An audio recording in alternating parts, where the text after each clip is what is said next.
بسم الله الرحمن الرحيم.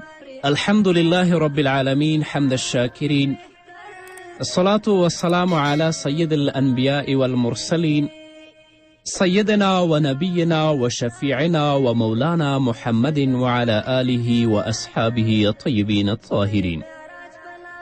قدرمنو اوریدونکو د ژوند د لارې د خپرونې مینوالو، السلام علیکم ورحمت الله وبرکاتو. ستاسو روغتیا او خوشحالي د پاک رب نه غواړم، په دې هیله چې د صحت او عافیت جامې په تن ولرئ او خوشحالي مو په برخه وي. دا دی زه محمد یاسین فهیم د ژوند د لارې د خپرونې په وړاندې کولو کې ستاسو په خدمت کې یم، په دې هیله چې دا خپرونه ستاسو د پام وړ وګرځي. قدرمنو اوریدونکو، زموږ د نننۍ خپرونې موضوع د 5 وخته منځونو اوقات، د سهار مانځل وخت، د ماسپښین مانځه وخت، همدارنګه د مازدیګر او د ماښام او د ماسخوتن د مانځونو وختونه. د سهار مانځه وخت چې دی هغه د صبح صادق نه واخله تر مل ختلو پورې دی. یو رښتینی سهار دی او یو دروغجن سبا دی. دروغجن سبا هغه دی چې لمر خاته طرف نه د شپې په حصه کې رڼا راپورته کیږي مستقیم د اسمان نیمایي ته، او رښتینی سهار هغه دی چې هغه رڼا د غره په څوکو باندې هسې خوره وي. د شپې په آخره برخه کې چې د ختیځ لوري ته د اسمان په کنارو کې نیغ سپینوالی ښکاره شي، دې ته دروغجن سبا وایي. او رښتینی سبا له دروغجن سبا څخه لږ وروسته چې د اسمان په کنارو کې خور سپینوالی راښکاره شي، نو دې ته صبح صادق او رښتینی سبا وایي. نو د سهار د مانځه وخت د رښتیني سبا نه واخله تر مر ختو پورې دا د سهار مانځه وخت دی. د حضرت ابو هریره رضی الله تعالی عنه مرفوع حدیث دی چې هغه فرمایي: قال رسول الله صلی الله علیه وسلم ان اول وقت الفجر حين يطلع الفجر وان آخر وقتها حين تطلع الشمس، رواه ترمذی. رسول الله صلی الله علیه وسلم فرمایي چې اول وقت د سبا مانځه د هغه وخت نه دی چې رښتینی سبا راپورته شي، او د دې آخرینی وخت چې دی د لمر ختلو پورې دی. نو مخکې د دې نه چې رښتینی سبا راوخیږي د هغه نه مخکې د سهار مونځ نه کیږي، او چې کله لمر راوخوته که زموږ یو مسلمان ورور یا خور د سهار په مانځه باندې ولاړ وي، نو هغه مونځ فاسد دی او د هغه مانځه راګرځول بیا په دې باندې فرض دی. خو د سهار په مانځه کې د احنافو په نزد باندې اسفار او سپینوالی دا مستحب کار او نیک کار دی. د حضرت رافع بن خدیج مرفوع حدیث دی. هغه فرمایي: قال رسول الله صلی الله علیه وسلم اسفروا بالفجر فانه اعظم للاجر. رسول الله صلی الله علیه وسلم فرمایلی دي چې د سحر مونځ یعنی په رڼا کې تاسو کوئ، په اسفار او په رڼا کې، ځکه چې د ډیر اجر او ثواب چې لري د سهار مونځ هغه په رڼا کې لري، خو داسې رڼا نه چې په تا باندې لمر راخیږي بیا. او دا حدیث حسن او صحیح حدیث دی. په فتح الباری کې حافظ ابن حجر الشافعي د دې حدیث تصحیح کړې ده او لیکلی دي چې وصححه غیر واحد. ډیرو محدثینو دې حدیث ته صحیح حدیث ویلی دي، او د اسفار نه دا مطلب دی چې رڼا ښه خوره شي. همدارنګه د حضرت رافع بن خدیج رضی الله تعالی عنه دویم مرفوع حدیث دی. هغه فرمایي: قال رسول الله صلی الله علیه وسلم یا بلال نور بصلاة الصبح حتی یبصر القوم مواقع نبلهم من الاسفار. رافع بن حدیج فرمایي رسول الله صلی الله علیه وسلم وفرمیل چې ای بلاله د سحر مونځ په رڼا کې ادا کوئ تر هغې چې خلک د رڼا د وجې نه د تیریدلو او تلو ځایونه وویني. همدارنګه د حضرت ابو هریره رضی الله تعالی عنه بل مرفوع حدیث دی. هغه فرمایي: قال رسول الله صلی الله علیه وسلم لا تزال امتی علی الفطرة ما اسفروا لصلاة الفجر. دا حدیث دی چې تبرانی او همدارنګه بزاز روایت کړی په خپل مسند کې.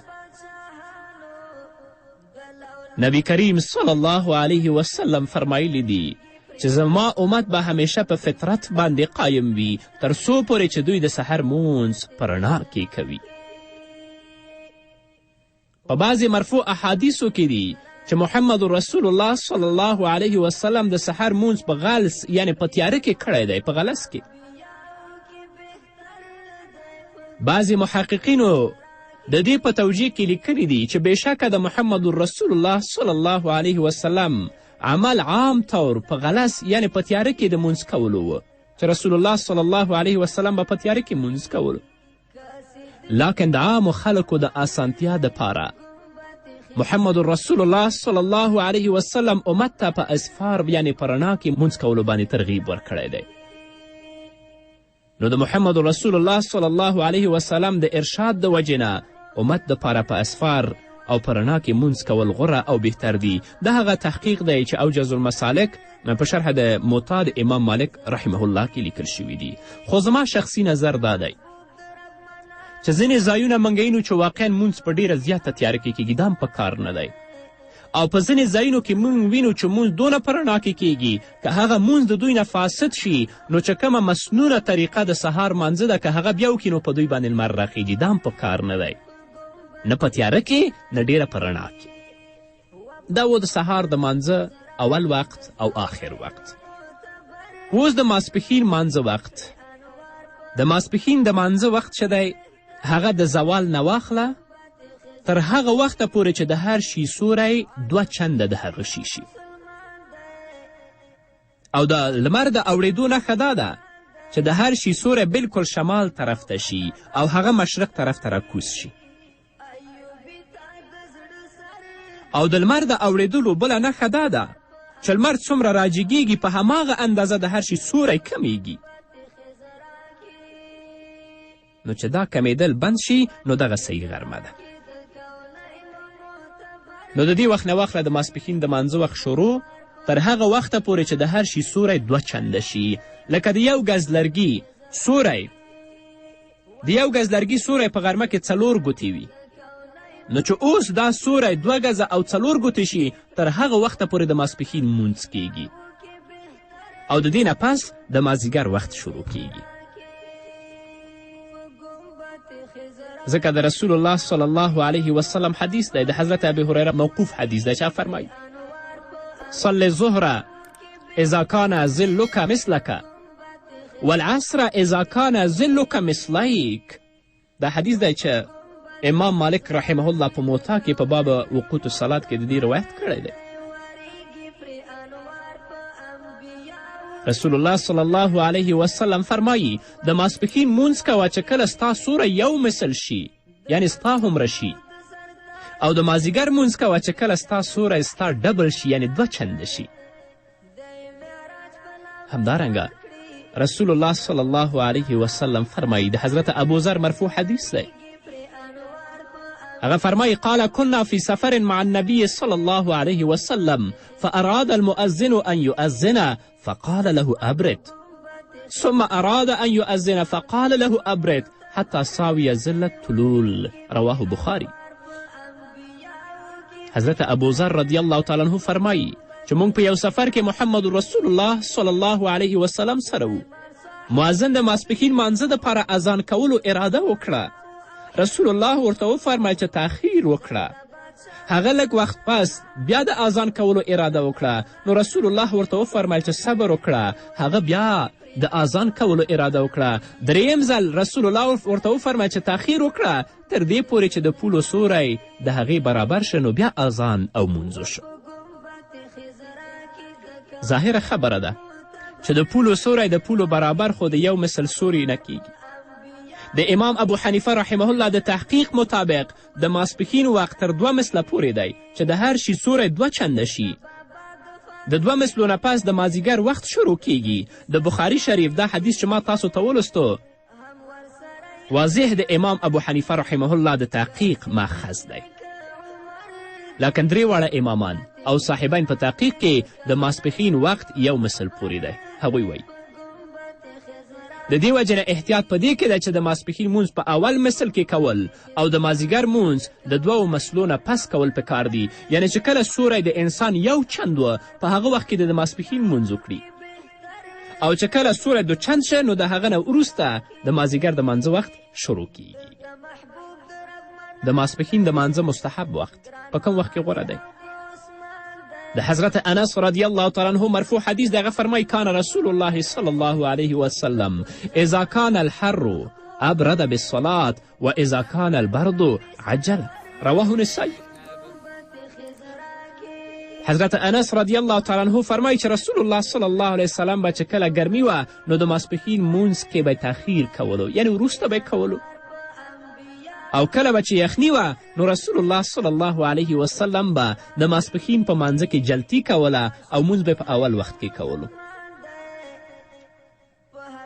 همدارنګه د حضرت ابو هریره او د حضرت عبدالله بن عمر رضی الله عنهما مرفوع حدیث دی. هغوی فرمایي قال رسول الله صلی الله علیه وسلم اذا اشتد الحر فابردوا بالصلاة فان شدة الحر من فیح جهنم، رواه بخاری. حضرت ابو هریره او همدارنګه حضرت عبدالله بن عمر رضی الله عنهما فرمایي چې رسول الله فرمایلی دي چې کله سخته ګرمي وي نو مونځ کې تاخیر کوئ د ماسپښین، ځکه چې ګرمي د جهنم د تاو او تپ نه ده، چې کله د جهنم اور تاو او تپ باندې شي نو دا ګرمي ځکه راپورته کیږي. نو رسول الله ځکه ویلی دي چې تاسو د ماسپښین په مانځه کې په ژمي کې تعجیل کوئ، په اوړي کې د ماسپښین په مانځه کې تاسو تاخیر کوئ. بعضی احادیثو کې د ماسپښین مونځ کې تعجیل یعنی جلتی او په اول وخت کې د ماسپښین د مانځه کولو ذکر هم راغلی دی، خو محدثینو د دې مختلف توجیحات کړي دي. یوه توجیه او تطبیق خدا دی چې د تعجیل حدیثونه د ګرمي په موسم باندې حمل کوي. د دې توجیه او تطبیق واضح دلیل د حضرت انس رضی الله تعالی عنه دا ذکر شوی حدیث دی چې اذا کان الحر ابرد بالصلاة و اذا کان البرد عجل بالصلاة، چې کله به ګرمي وه نو رسول الله به مونځ تاخیر سره کولو، او چې کله به یخني وه نو رسول الله به مونځ په اول وخت کې کولو. دویمه توجیه د حضرت امام احمد بن حنبل رحمه الله نه نقل شوې ده. هغه فرمایي آخر الامرین من رسول الله صلی الله علیه وسلم الابراد، یعنی د تعجیل حدیثونه په ابتدایي زمانه باندې محمول دي چې رسول الله به چې په خپلو حدیثو کې ویلي چې ماسپښین مونځ په اول وخت کې کوئ هغه په ابتدایي زمانه باندې محمول دي، او ابراد او تاخیر یعنی په یخني کې مونځ کول او وروسته منځ کول چې کومه احادیث په دې کې رانقل شوي د آخري زمانه باندې محمول دي، او د محمد رسول الله صلی الله علیه وسلم آخري عمل په ابراد او تاخیر باندې و. به هر حال د ذکر شوو احادیثو په رڼا کې د ګرمي په موسم کې مونځ تاخیر سره کول غوره او بهتر دي. د مازدیګر د لمانځه وخت، د مازدیګر د مانځه وخت د ماسپښین د اخرین وخت له تیریدلو څخه وروسته تر لمر پریوتلو پورې دا د مازدیګر وخت دی. یعنی اول وخت د مازدیګر مانځه چې کله د ماسپښین د مانځه وخت ختم شي د دې ځای نه شروع تر هغه وخته پورې چې لمر پریوځي.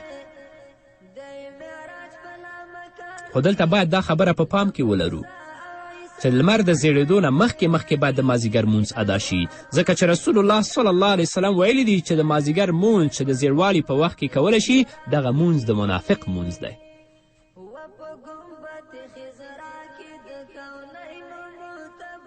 د حضرت عبدالله بن عمر بن عاص رضی الله تعالی عنه مرفوع حدیث دی. هغه فرمایي قال رسول الله صلی الله علیه وسلم وقت صلاة العصر ما لم تصفر ويسقط قرنها الاول، رواه مسلم.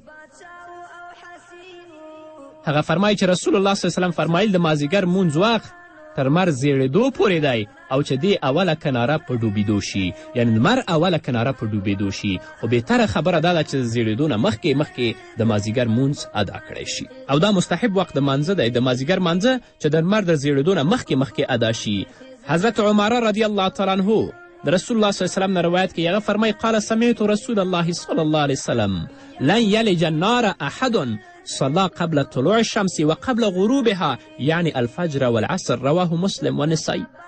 رسول الله صلی الله علیه وسلم فرمایلی دي چا چې د لمر ختو او د لمر ډوبېدو نه مخکې یعنی د سحر او د مازدیګر مونځ په پابندي سره ادا کړو هیڅ چره به هغه دوزخ ته داخل نشي. یعنې د سهار مونځ یې د لمر ختلو نه مخکې ادا کړو او همدارنګه د مازدیګر مونځ یې د لمر ډوبېدو نه مخکې ادا کړو، هیڅکله به دا جهنم ته داخل نشي. شانورشای کشمیری رحمه الله لیکلی دي چې قبل طلوع الشمس و قبل غروبها، یعنې څه وخت مخکې چې د لمر د ډوبېدو نه مخکې د مازدیګر مونځ وشي او د لمر راختو نه مخکې د سهار مونځ وشي. یعنې د مازدیګر د مانځه وخت مستحب وخت دی، دا په هغه وخت کې چې د لمر د زیړېدو نه مخکې د مازدیګر مونځ ادا شي. او همدارنګه د حضرت ام سلمه رضی الله عنها مرفوع حدیث دی. هغه فرمایي کان رسول الله صلی الله علیه وسلم اشد تعجیلا للظهر منکم وانتم اشد تعجیلا للعصر منه، رواه ترمذی. ام المؤمنین حضرت ام سلمه رضی الله عنها خلکو ته وفرمیل چې رسول الله به د ماسپښین مونځ د تاسو نه مخکې کولو او تاسې د مازدیګر مونځ د رسول الله نه مخکې کوئ. یعنې مطلب دا و چې رسول الله به د ماسپښین په مانځه کې تاخیر کوه او د مازدیګر په مانځه کې به عجله کوله، او حال دا چې تاسو د ماسپښین په مانځه کې عجله کوئ او د مازدیګر په مانځه کې تعجیل کوئ.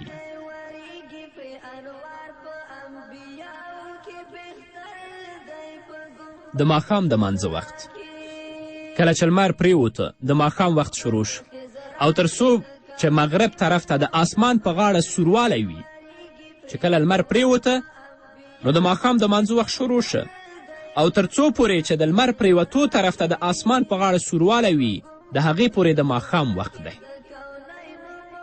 لکن د ماښام مونځ به دومره نه ناوخته کوي چې ستوري راښکاره شي، ځکه دا مونځ بیا مکروه مونځ دی.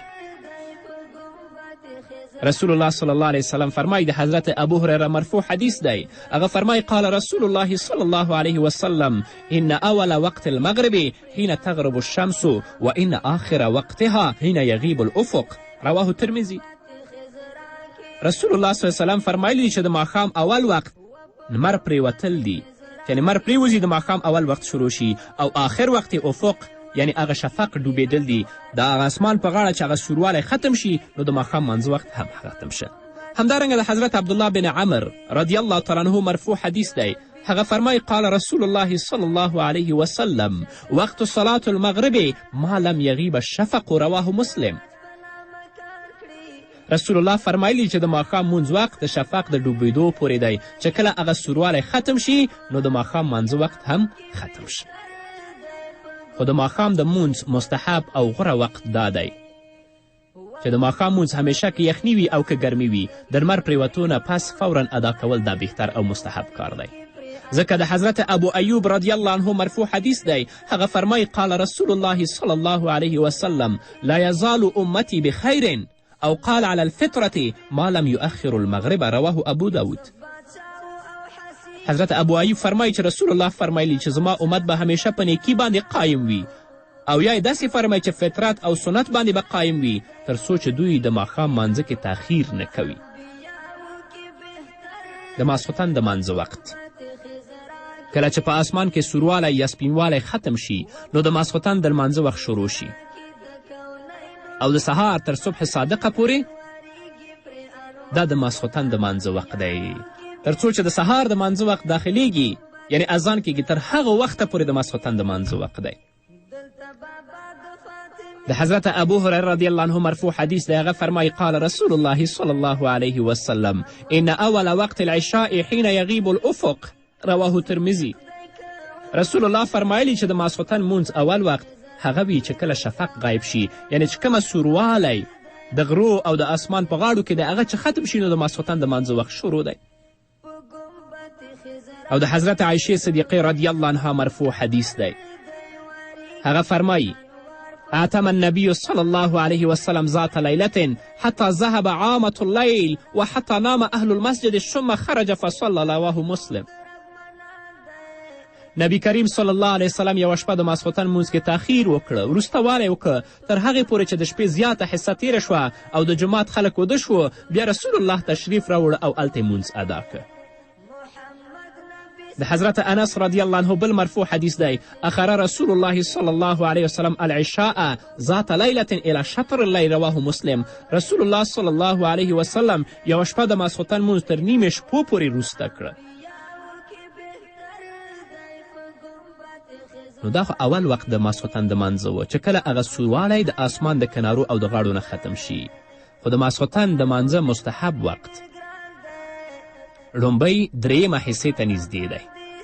د حضرت ابو هریره رضی الله عنه مرفوع حدیث دی. هغه فرمای قال رسول الله صلی الله علیه وسلم لولا ان اشق على امتی لامرتهم ان یؤخروا العشاء الى ثلث اللیل او نصفه رواه ترمذی. حضرت ابو هریره فرمایي چې نبی کریم صلی الله علیه وسلم وفرمیل که چیرې ماته په امت د تکلیف خطره نه وی نو ما به دوی ته حکم کړی وی چې د ماسخوتن مونځ لومبۍ دریمه حصه کې یا نیمې شپې پورې وروسته کړي او په هغه وخت کې ادا کړي. همدارنګه د حضرت ابوذر رضی الله تعالی عنه مرفوع حدیث دی. هغه فرمایي وکان یستحب ان یؤخر العشاء وفي روایة ولا یبالی بتاخیر العشاء الى ثلث اللیل رواه بخاری. رسول الله صلی الله علیه وسلم به ماسخوتن مونځ کې تاخیر خوښولو او په یو روایت کې دی چې رسول الله به د دې پروا نه کوله چې مونځ به د شپې دریمې حصې ته ورسېدلو. خو د ماسخوتن په مانځه کې د کمزوري او بیمار خیال باید وساتل شي. اگرچه د ماسخوتن مونځ په اصولي طور باندې دریمې حصې شپې ته وروسته کول مستحب دي، خو بیا هم په دې کې د کمزورو او معذورو او هغه څوک چې بیمار دي د هغو مقتدیانو خیال ساتل هم ضرور دي. د حضرت ابو سعید خدری رضی الله تعالی عنه مرفوع حدیث دی چې یو ځل رسول الله صلی الله علیه وسلم د ماسخوتن مونځ نیمې شپې ته نږدې وکړه او داسې وفرمیل لولا ضعف الضعیف و سقم السقیم لاخرت هذه الصلاة الى شطر اللیل رواه ابو داود. که چیرې د کمزوري او د بیمار بیماری نه وی نو ما به دا مونځ نیمې شپې پورې وروسته کولو. خو بیا هم هغه څوک چې عادت لري اول خو د مونځ په جمع سره وکړي. اوس خو جمع په 8:30 یا 9 بجو باندې کیږي. چیرته هم نه ده چې په جماعت کې د جمع وروسته وشي. که جمع ته نشي تللی او عادت لري شپې راپاڅېږي نو مونځ دې پرېږدي د شپې په آخره حصه کې د تهجدو سره یو ځای وکړي. نو قدرمنو اورېدونکو دا و د 5 وخته منځونو اوقات په دې هیله چې تاسو په دقیقه توګه باندې اورېدلي وي. او ځینې داسې احادیث دي چې په هغه کې مونځ کول په اول وخت کې راغلی دي، په هغو باندې به انشاءالله بیا بحث وکړو. نو دا وه زموږ نننۍ خپرونه چې ستاسو درانه حضور ته وړاندې کړه. تر بلې خپرونې پورې چې زه بیا هم ستاسو درانه حضور ته راځم، تاسو ټول په پاک رب سپارم. پاتې ژوند او پاتې ورځم نیکمرغه. اللهم